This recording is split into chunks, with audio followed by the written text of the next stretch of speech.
About the same as yesterday. I would tell you I've had a chance to talk.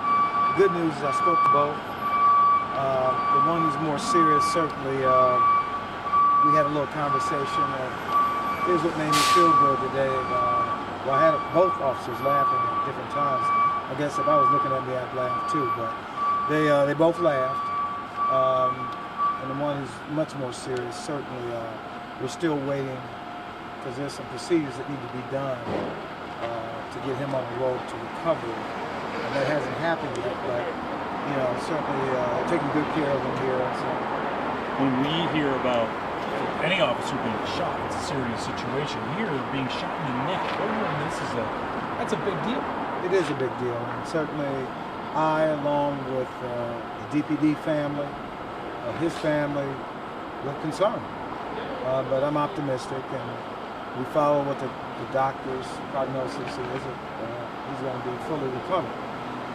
That's what we want. So we're just going to take time. The neck is a vulnerable area, as we all know. There's a possibility of some sort of additional complications or life-changing complications. Any indication on that yet? Not I know that's there's a couple of procedures he's going to have to go through that I know, and so I'm optimistic that he's going to fully recover. The families are here, Chief, with them? The families are here. They were, certainly they feel good about the support that not only they're getting from the department, but support from the community. When the other officers on the street today, what's going through their minds when there's such a serious event like this? They're concerned. I mean, it's not, what's interesting today, we talk about internet now, and you've heard me say this before, if something happens in St. Louis, it touches us. California touches us as it relates to police officers.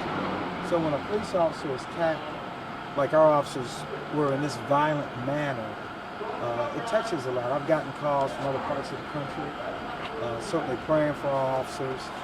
So it touches us all. One officer shot in the leg, but his life was saved by his bulletproof vest. Absolutely. I would tell you that when I was here last night, understanding where he was shot and looking at certainly the bruising from where the round struck his protective body armor, we might be having a different conversation there. Can you tell us about these two officers? Let's start with the senior officer. What's he like? Just tell us a little more about him. Well, they both work at our special operations out of the 3rd Precinct.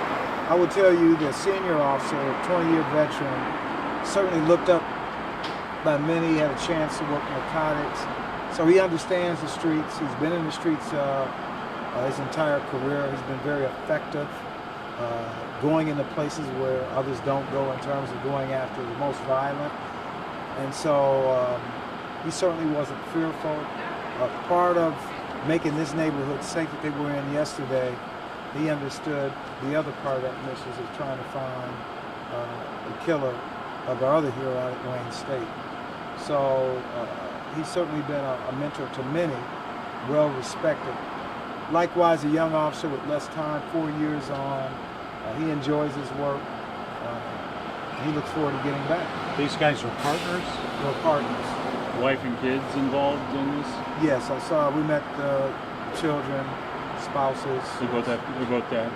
Yes. They're both fathers? Yes. Chief, did the officers have any questions for you on the investigation? Were they kind of more just talking about their injuries? Did they have any questions as to what was happening?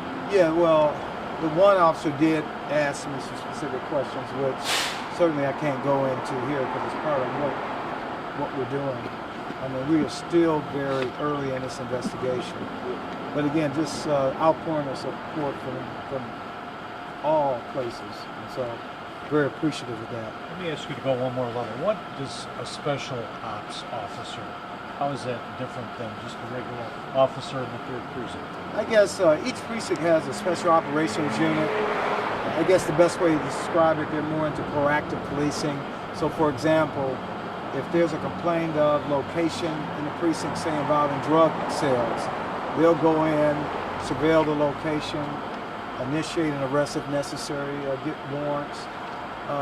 If there's a robbery problem in an area, they'll put together a plan, initiate an operation. to arrest those responsible. So they're not tied to the radio necessarily like our officers who work in the marked scout cars in uniform. They have the ability to go out and do, again, what we call proactive policing. They're the ones that when we have crime trends developing, go out and address those because they have more time to do it. Not that our patrol officers don't do it because they do it as well. That was one of the jobs that I had during my early career here at Detroit Police Department. And so I understand it very well. So and that's what they were doing last night in the neighborhood there? They were in the neighborhood. They had a number of complaints about narcotic activity. What was interesting, the 3rd precinct, which is typically one of our quieter precincts, saw a significant increase in non-fatal shootings. They determined that these non-fatal shootings were connected to narcotics activity. So their mission for the night was to go into that area and look for narcotic activity to really reduce the shooting incidents. They paid a lot of attention to that area. In fact, the shootings had started to decline dramatically over the last couple of weeks. Is this plain clothes? Is it undercover? It's kind of a hybrid, what would you call it, First Assistant Chief Stair? Like a hybrid uniform. Do you know where they plain clothes last night? They were in their special ops uniform, the khaki pants, prominently marked with police, in a subdued marked police vehicle. That's the police vehicles you see that are dark in color with Detroit Police on the side. You guys need help from the public at all? Are you pretty comfortable with where you're at? I think that's Well, I'm comfortable with this, that we do have the right suspect in custody on this shooting incident. However, we're always looking for additional information. If anyone in the public has that information, we certainly will take it. Have you gotten word back on any of those ballistic tests or any of the tests? Not as of yet. We have an extreme rush on everything that's being analyzed, so we're patiently waiting. Yeah, what is it? Can you bring us up to speed on where everything stands right now with this? Just waiting on forensic evidence. We've had a number of conversations with the prosecutor, including myself.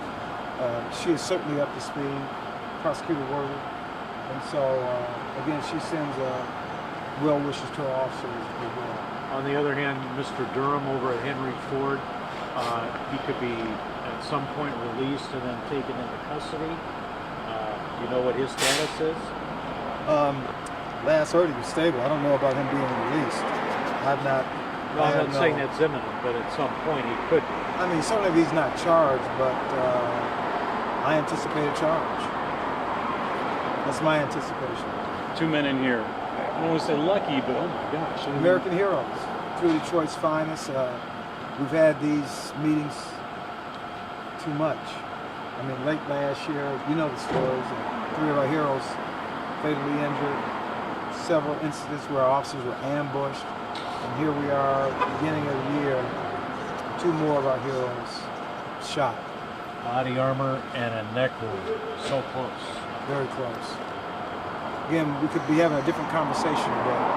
Unfortunately, we continue to lift these officers up and clear. Thank you.